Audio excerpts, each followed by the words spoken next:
She doesn't walk into that courtroom right away. Long before Sarah Grace Patrick ever ends up under a judge's gaze, long before anyone hears a witness's voice start to shake, something else had already happened. There was a house. There was a mourning. There was a family no one would ever see alive again. And to understand how that courtroom scene came to be, to understand Sarah's expression when a child's voice echoes through that room, you have to go back to the very first moment, to the place where this nightmare actually began. Thursday, February 20th, 2025, Carrollton, Georgia. A regular single-family home on a quiet street where people aren't used to locking their doors with 2 deadbolts. The time is around 7 in the morning. A 5-year-old girl wakes up first.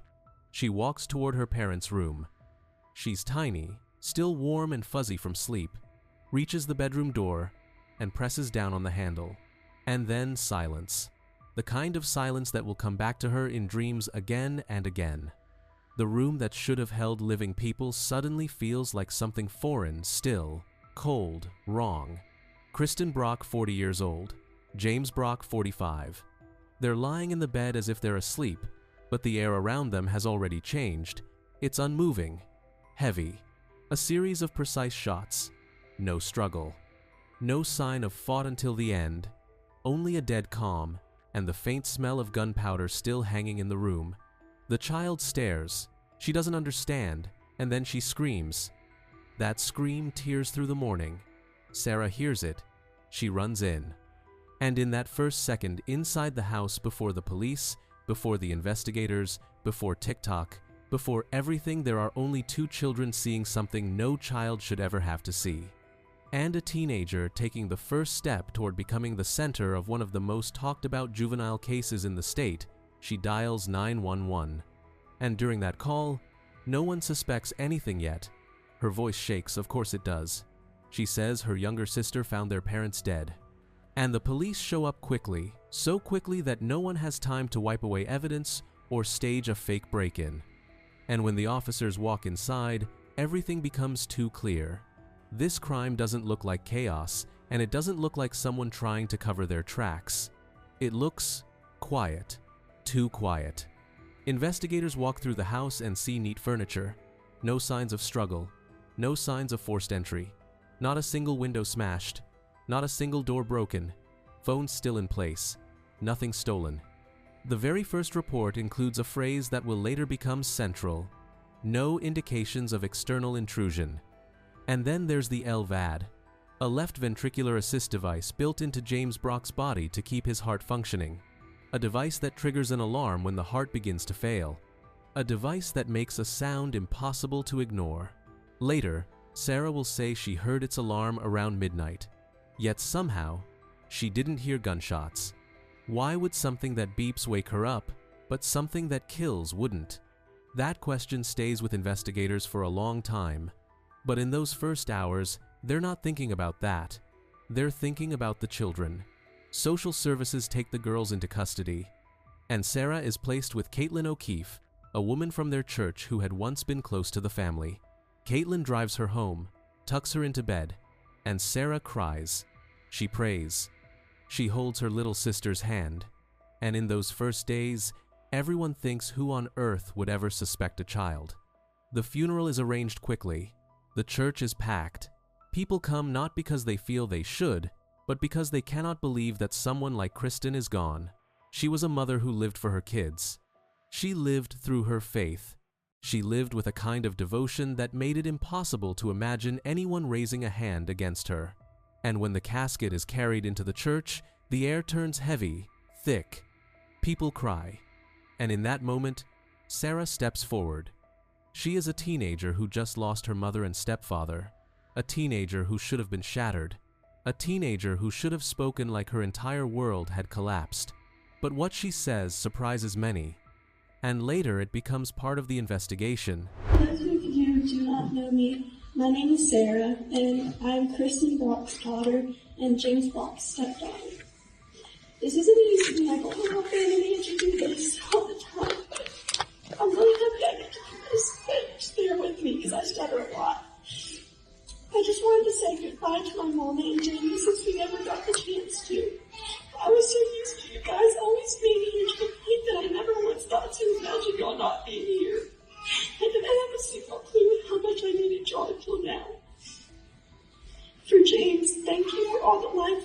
taught me and for being the best bonus dad ever. Your heart will finally be healed in heaven, and neither of y'all will be in any pain anymore. Although that gives me so much comfort, your fight was not supposed to end there. And for my mother, everything we went through does not define what kind of person or what kind of mother you were. You were a beautiful, kind soul with so much gratitude and so gosh dang strong. And you taught me so many life lessons, and some that you just recently taught me through a letter you sent to James in 2018. When I first read it, I smiled and I cried, and I got chill bumps. But every single time I read it, it puts me to a lot of peace. So I thought I would share it. May 23rd, 2018. Deuteronomy 6:5. Love the Lord your God with all your heart, with all your soul, and with all your strength.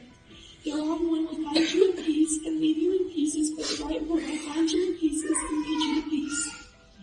We can't always choose the music the life plays for us, but you can choose how we dance to it. She was always dancing to her own beat, LOL.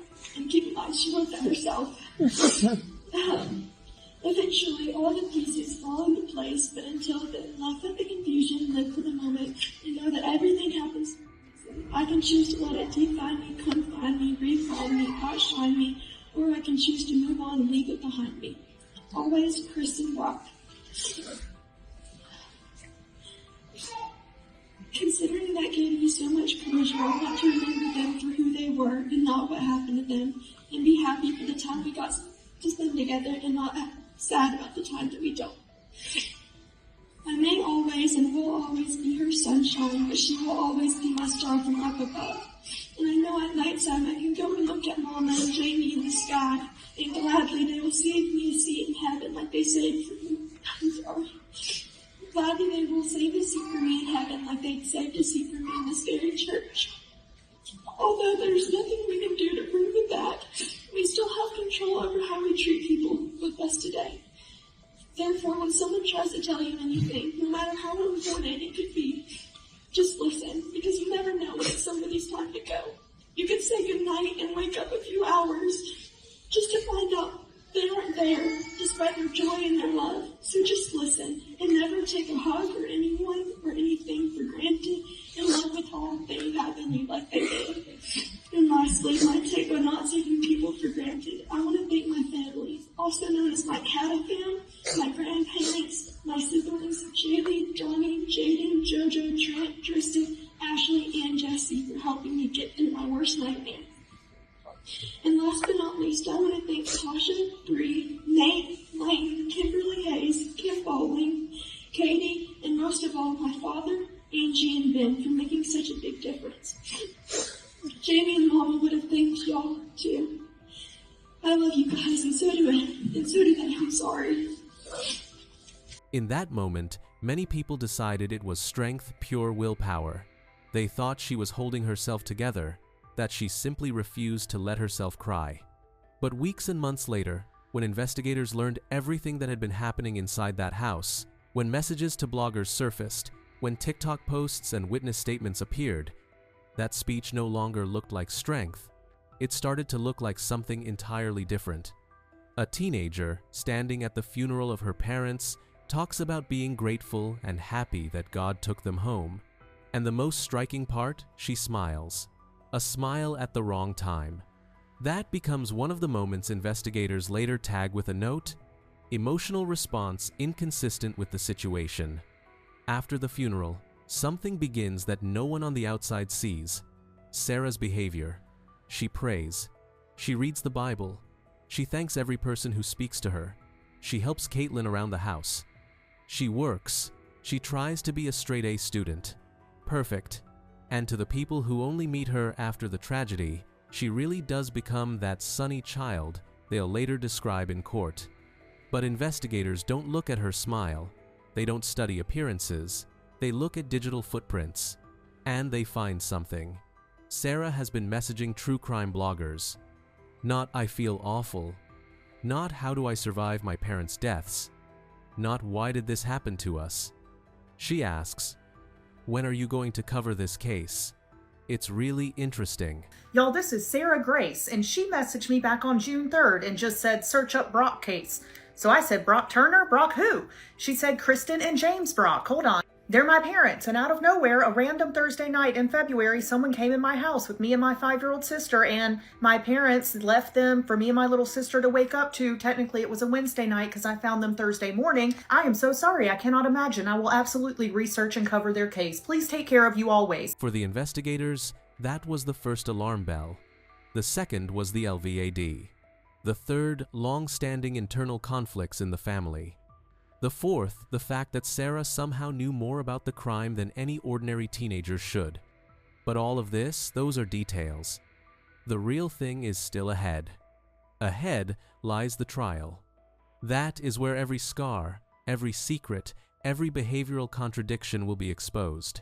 That is where the people who knew Kristen, James, and their children will speak. People who saw more than what appears in photographs. And that is where voices will come forward that Sarah cannot control. People who will not perform. That is where the real drama begins. And that is where all 8 of your video inserts will surface strictly in chronological order.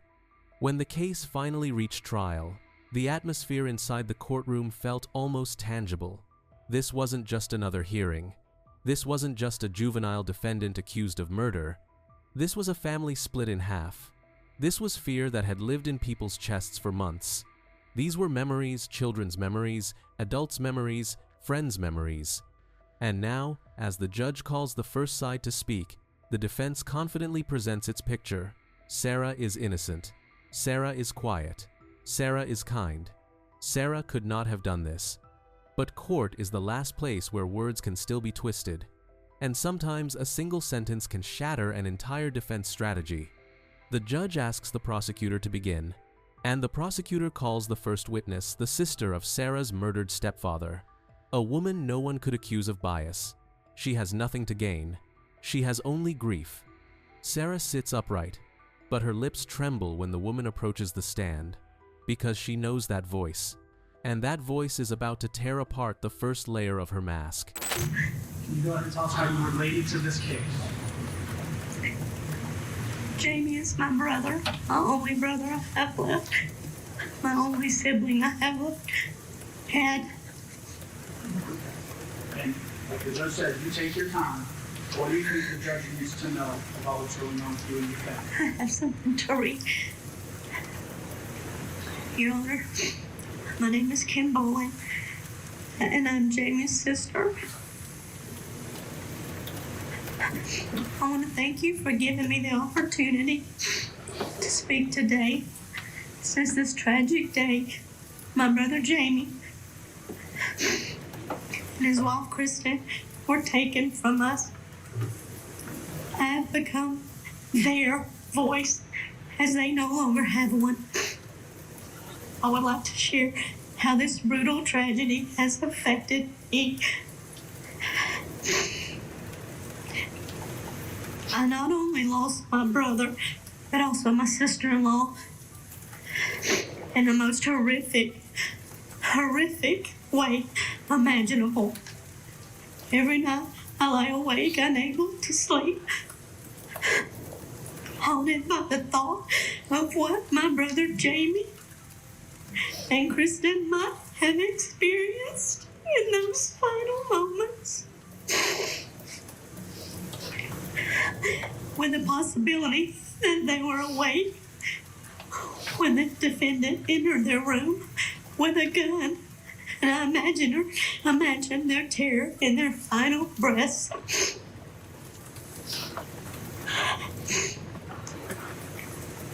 The defendant is charged with the brutal murders of my brother, Jamie, and my sister-in-law while they were lying in their bed.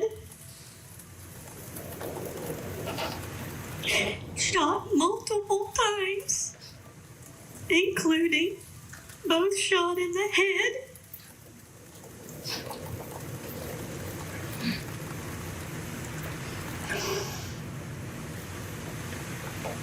Just give me 1 second.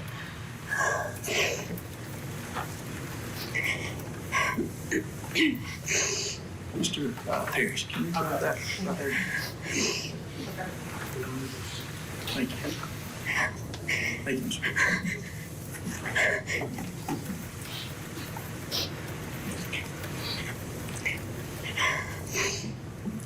My 5-year-old niece was then woke up to find their parents lifeless. The trauma this innocent child will carry for the rest of her life is unfathomable. And what makes this even more heartbreaking is that her sister loved the defendant. She looked up to her, and for reasons I will never understand, the defendant caused such imaginable pain. And I'm so thankful that Jaylee's life was spared. With all of this in mind, I am deeply concerned about Jaylee's safety should the defendant be released on bond.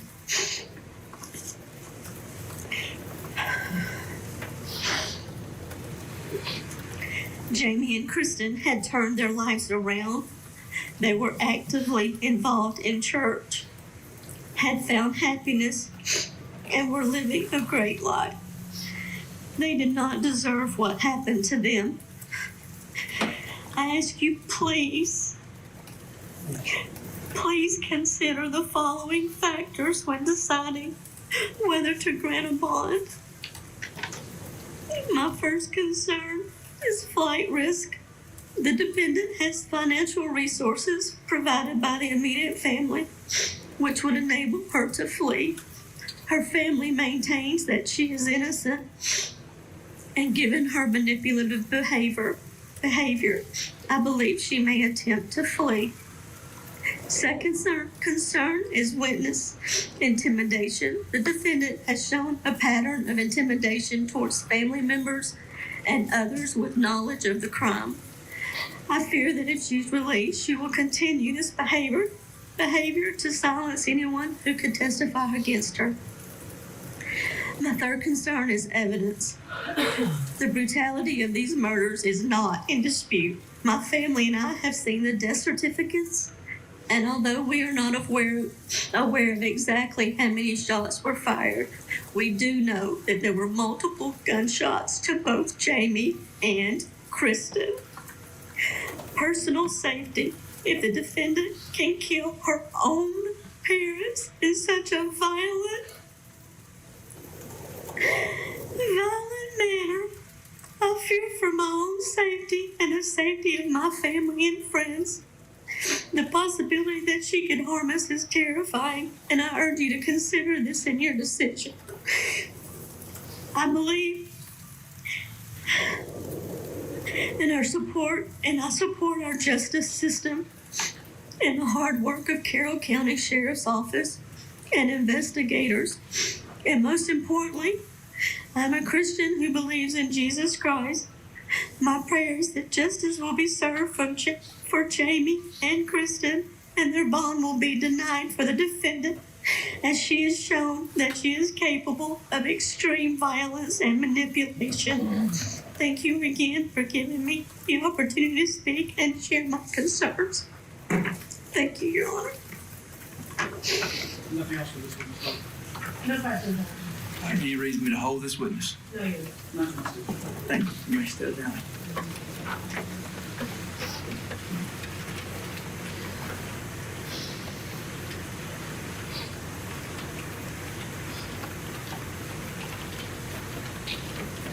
Steve. Our next witness is going to be Tristan Brock.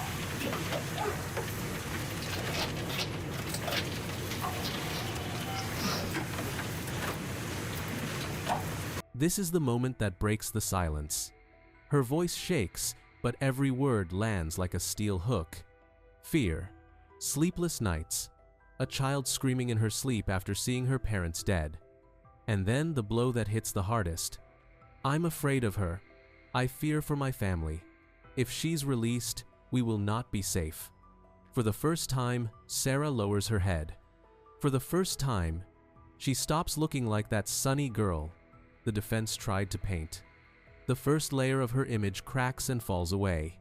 After the stepfather's sister's emotional testimony, the courtroom is thick with tension, and the defense understands one thing: they have to bring the balance back, fast. They need to show the other side. They need the court to hear from people who knew Sarah as a good kid. And the next person they call is her mother's friend, a woman from church, someone who visited their home, someone who saw their family close up, someone who watched Kristen try her hardest to be a bridge between all the children. But even she cannot say what the defense needs her to say. Sarah, after me and Kristen became friends, I was at the doctor's office and just invited her to church. And then we became really good friends. And when you say church, are you talking about the Catholic church? Yep. Where Pastor Ben is the pastor? Yes. Now, when you invited them to church, did they ever come? Yeah. 2 weeks later, they come. And did they continue to come after that? Every Sunday. To your knowledge, were they involved in activities throughout the week or just Sunday service? At first, it just started as Sunday service, and then as they grew in the church, they became more involved. Now, you were you able to observe and spend time with and have a relationship with Sarah Grace personally? Yes. Her and my daughter were friends, so I've seen them quite often. And so, since you go to the Catholic church, I'm assuming you stay local, somewhere close by? Yeah, I only stay about 2 minutes from the church. 2 minutes from the church. So, 7 minutes from here, maybe? Yeah. Okay. And at any point, okay, so let me ask you this. When did you meet Kristen? It was back in August. Okay. Of last year? Yes. Okay. And when you met her, during that time, how often would you say that you had occasion to spend with her and Sarah? For the beginning of the part, we just stayed on the phone mainly, and then as we grew closer, we went to birthday parties and cookouts and that sort of thing. So, I mean, it was a few times. But would you agree that most of the time you spent was at church? Yes. Okay.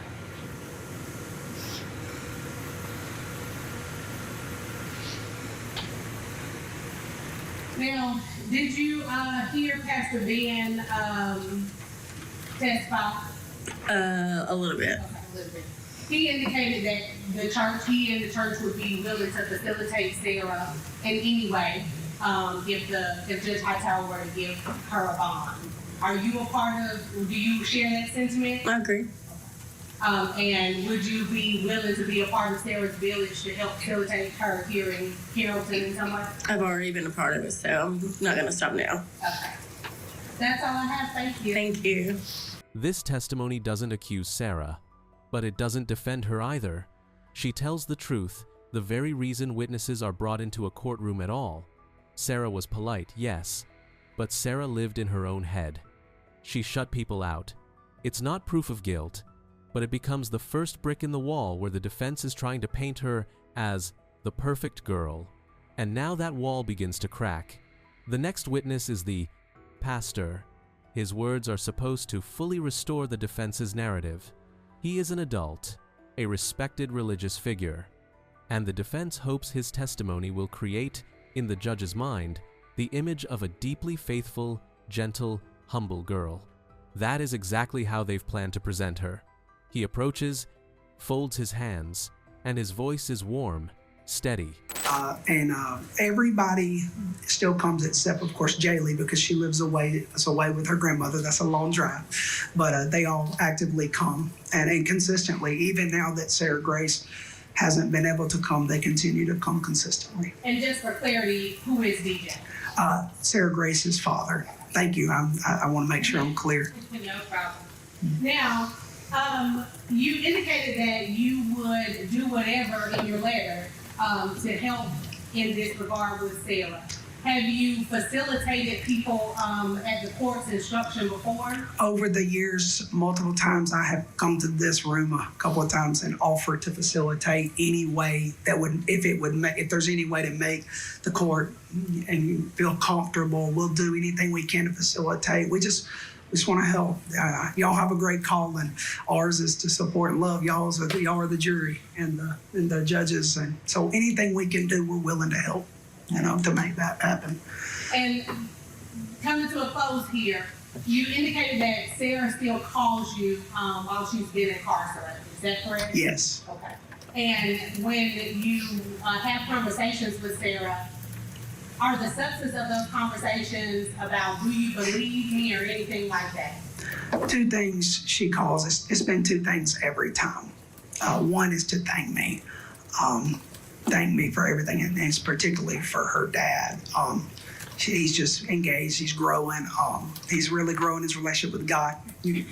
I can never make sense of tragedies like this. It's terrible what everybody's been through. But watching Beauty for Ashes and seeing DJ love the Lord and engage in his faith is beautiful. So she'll call me first. He came to the altar a couple of times. We've been able to pray with him recently. So there's victories that she'll call and thank me and then ask me to pray for her. And she's actually reading some books that were recommended to her that changed my mother's life. My mother was a pretty rough addict, and those books vicariously through her changed mine. And so she's reading them, and so she'll talk to me about that. So it's three things: prayer, thankfulness, and what she's reading. The pastor's words sound like music to the defense. Sarah is grateful. Sarah is prayerful. Sarah is incapable of harm. But the prosecutor asks just one question. Did you know her before the murders? Pastor, no. And everything collapses. Because the court doesn't need the version of her after the tragedy. The court needs the version of her before it. After the pastor, they call Caitlin O'Keefe, the very woman who lived with Sarah after the murders.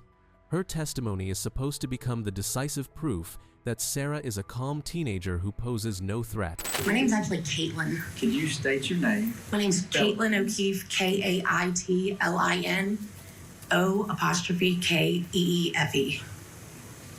All right. How do you know Sarah Grace? I met Sarah about 3 days after all this happened with her mom and dad. And how did you come to meet her? I was friends with her dad. We used to play cell phone games. He told me what happened. Told me that the kids didn't have any clothes. Since the house was closed off, they didn't have anything. So I've taken in a child or two in my time. So my heart broke for it, and I was like, please let me take her shopping. So I came and picked Sarah up and took her to get clothes, underwear, deodorant, your basics. And since that time, so that would that have been in February? It was February 23rd or 4th, I believe, yeah. Since that time, did you continue a relationship with Sarah? Yeah, Sarah actually ended up moving in with me. It was a better situation for her. I had an extra bedroom. She came to stay with me after everything happened with her mom. She used to lay in the bed. She would cry and sob, and I'd watch her grieve. Did you have any disciplinary problems or any type of issues with Sarah while she was at your house? Not even one, honestly. I've had some teenagers and one that gave me a hard time, and Sarah was a pleasure. She was easy. Do you still have a friendship or any type of relationship with other members of Sarah's family? Yes, I talked to her grandma, grandpa, her dad, and little brother live with me.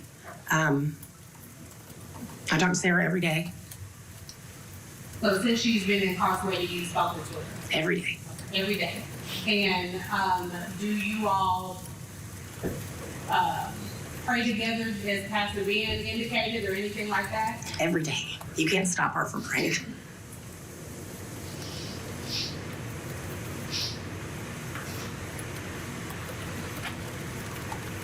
Now, are you aware if at any time during her stay with you, did she have a driver's license? No, she had her permit, and we would go practice driving. She wasn't ready to get the license yet. She was not ready. Safer for all of us. Yeah. Okay. And does she have access to her own personal vehicle that you know of? No.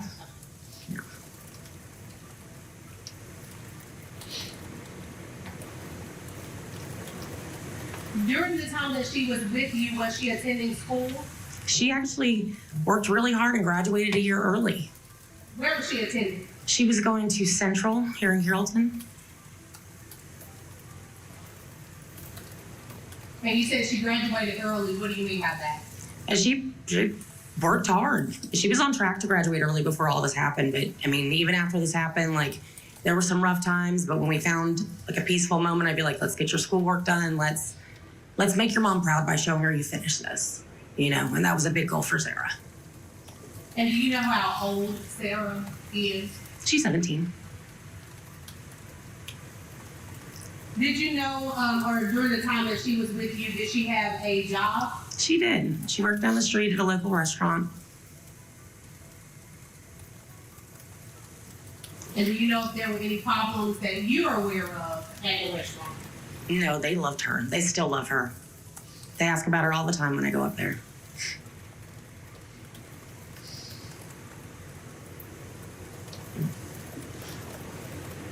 It sounds perfect, but once again, the prosecutor needs only a single question. Did you know her before the murders? Answer: no. And once again, everything she describes exists only in the after. The perfect version of Sarah appears only once her parents are gone. And that is one of the heaviest elements of this entire case. Now comes the moment that went viral on its own because of its emotional contrast. The court calls Sarah's 16-year-old friend, the one she stayed with the day before her arrest. This testimony appears strictly in the chronological order of the hearing, and it plays a crucial role. It dismantles the defense's claim that Sarah would never run, because the facts say the opposite. Yes, ma'am. And is Gail your mom? Yes, ma'am. Okay. Now, I heard your mom say that you guys went to school together, is that right? Yes, ma'am. At East Coweta? Yes, ma'am. And have you gone to school together since then, or that was the last time you went to school together? I'm gonna say 9th grade. She started at East Coweta High School, and then she moved. Is that when, do you know if that's when she moved with your mom? I'm gonna say yes. Now, so that was 9th grade, but have you guys continued to be friends since then? Yes, ma'am. And when you say friends, talk to me about what that looks like. Are you guys talking on the phone? Via Snapchat sometimes. We would call, I'd check in on her. I was never allowed over at her house. But she was allowed at your house? Yes, ma'am, I'd go and get her. I'm sorry, I didn't get that. I would go and get her. Okay, you would go and get her. So you have a car. Yes, ma'am. Okay. And you have a driver's license. Yes, ma'am. And we shouldn't be scared. No, ma'am. Okay. I'm a great driver. Okay. Now, so you guys have kept in touch over the years, is that right? Yes, ma'am. Okay, and when you guys keep in touch, what sort of things do you do? Well, usually I'd go and get her, and then we'd go to the gas station and get something to eat. It's an hour 30 drive back home, so we'd blast music like teenagers would do, going home. And we'd go home, and I have a 2-year-old son, and we would play with him for hours until he fell asleep. And then we'd watch movies. Okay. That's what we do. Now, at any time have you, well, let me ask this. Have you talked to Sarah since she's been incarcerated? I have. And what have those conversations been like? Telling me she loves me. She's so thankful for me. She's excited to get to go on the jet skis again one day, have fun, be a teenager, and then we pray. Okay. Now, are you attending church too? I used to. Okay. But you're not at Catholic church? No, ma'am. Because That's far. too far. That is far. No problem. Now, were you in contact with Sarah after the incident happened? Yes, ma'am. And did you have any concerns about Sarah leaving or running or trying to get away in any way? No. Okay. Did she ask you to come pick her up and take her back to Alabama and hide her or anything like that? No. Okay.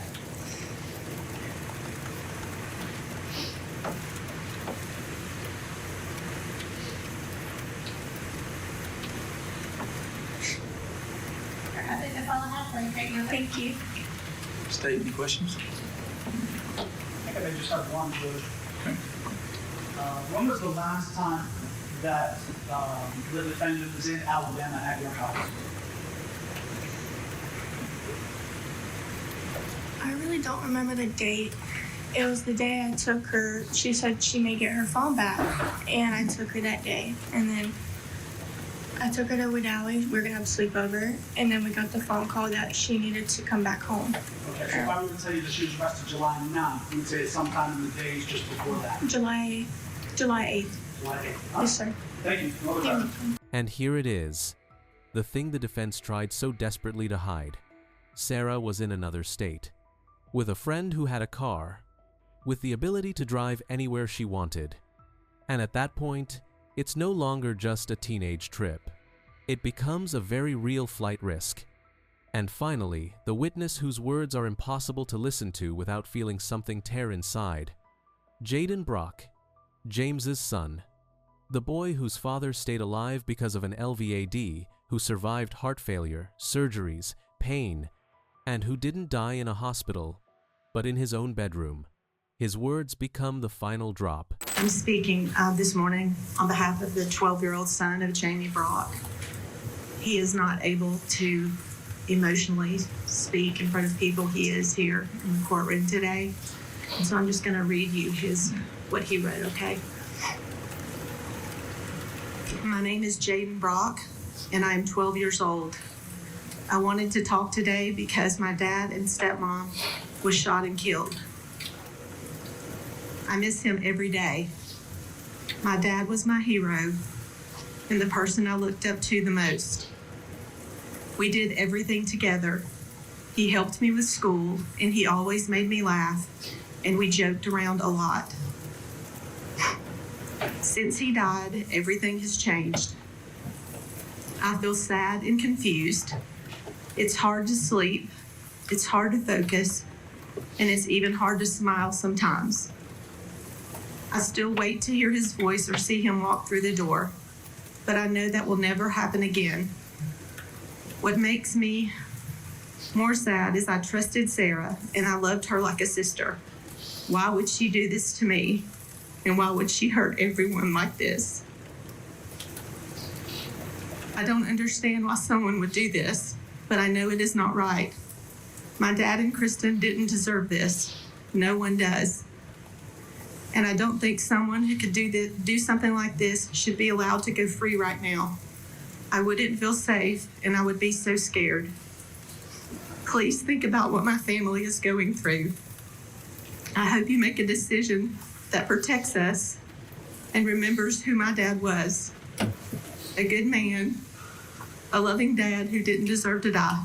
Thank you for listening to me. And that's his statement. Thank you. I don't have any other questions.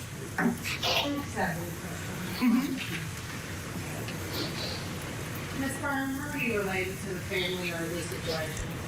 I am not related to the family. I grew up with Kim, and I've known Jamie since he was 2. Okay, friends with Kim and Jamie. Yes, ma'am. And were you present when that statement was written, or was it just handed to you? No, I was not present, no. It was written by Jaden, his mom, and Kim helped. I was just asked to read it. Okay. And they told you that he prepared it? Yes. And you would agree with me that nothing in the letter says that Sarah Grace was a threat to Jaden when they were living together? He never expressed that to me, ma'am. I would agree with that. This isn't an accusation. It isn't anger. It is a child's fear, a child standing in front of a teenager who walked into the hearing with a smile. That fear is what makes this case something more than legal. It makes it human. And the judge hears that. After all of these testimonies, the entire courtroom feels different. The defense realizes their image of the sunny girl no longer holds. The prosecutor understands the moment for a decision has come. Every pair of eyes turns toward the judge. Sarah looks at him as if she still hopes the world might rewind itself, as if she might walk out, as if her life might return to what it was before February 20th. But the judge speaks the words that put an end to that hope. For bond, defense has a burden of coming forward initially with evidence To show that the defendant does not pose a significant risk of fleeing, threatening the community, committing another crime, or intimidating a witness. And then it is the state has the burden of persuasion in convincing this court that the defendant is not entitled to pretrial release. The state has the burden of proving by a preponderance of the evidence that the trial court should deny bail or bond. And there's a vast difference in beyond a reasonable doubt in preponderance of the evidence. Preponderance of the evidence is essentially greater than 50%, or it's just a greater likelihood than the other side. That is vastly different than beyond a reasonable doubt at trial. And I need everyone to understand that. My job is to evaluate the witnesses, weigh their credibility as they testify before me, and apply what the witnesses have said and apply their credibility to the law the best I can. Make sure that I've covered what I needed to and what I've heard from several folks. All right. With that being said, and listening to the witnesses here, if I weigh these witnesses' testimonies and I weigh what I hear today, I believe those closest, and I say closest in family relationship, expressed that they had vast concerns that she would have the ability to flee, that she would be a danger to the community, that she would be a danger to them, that she would pose a significant risk of intimidating, or actually I think the state steered away from intimidating or influencing or manipulating witnesses. By finding that, I find the state has met their burden today by a preponderance of the evidence. And Miss Patrick, because of that, I'm bound by the law, and I do not believe that you would be a proper candidate for bond at this time. With that being said, here's what I want to tell you. Very recently, the Judicial Council of Georgia recognized our court as being a clearance rate excellence award recipient, which means that we are very up to date on our cases and we take great pride in moving cases quickly. I do not want anyone to sit in jail unnecessarily. So what I would like to do is go ahead and give you future court dates. And I'll explain this, Ms. Williams, a little bit, because again, I know you're new to being in front of me, but I would like to go ahead and give you some future dates for your case.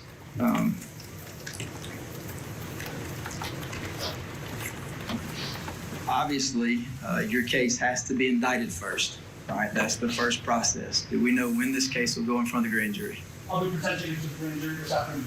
All right. If the grand jury chooses to indict you, right, that would be to true bill the case. That means the case goes forward. If they choose to no bill it, then we'll cross that bridge. But if they choose to true bill, then your case would go forward. And I'll ask the clerk which would be the next available arraignment that we could place her on. All right, so, and that's not the probation county, correct? All right, so your arraignment, if true bill, okay, I'm just giving you a plan of action so that you know what's coming up, okay? If they true bill this case, your arraignment date will be 9/22.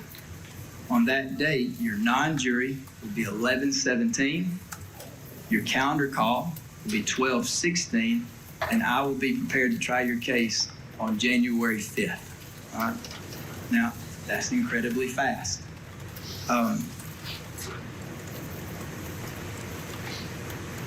State and defense.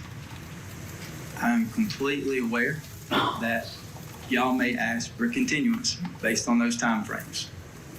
I'll need y'all to do that formally. There's a lot of interest in this case from both sides, and defense was right. Justice needs to be done, and no matter what decision was made, someone is going to feel as though justice was not served today. That's just the truth. If I would have granted bond, there would have been a large group that said justice was not done. If I deny bond as I'm doing today, there's going to be a large group that says justice was not done. That I can't avoid. But what I can do is give this young lady. That's it. It's over. And for Sarah, this is the moment when the last smile disappears. Her shoulders drop, her lips tremble, and the eyes that seemed confident at the start of the hearing suddenly go empty. The judge lifts the gavel. A strike. The case is closed. The courtroom reaches its end. But the story, it does not. Because ahead lie the investigation, the forensics, the LVAD analysis, the digital footprints, the TikTok messages, the motives, everything that will come to light later. But this day, this second, becomes the moment when her mask finally falls away. The court did not see a good girl. The court saw a risk. The fear in the witnesses, the facts, the logic, and it did what it had to do. It kept Sarah in custody.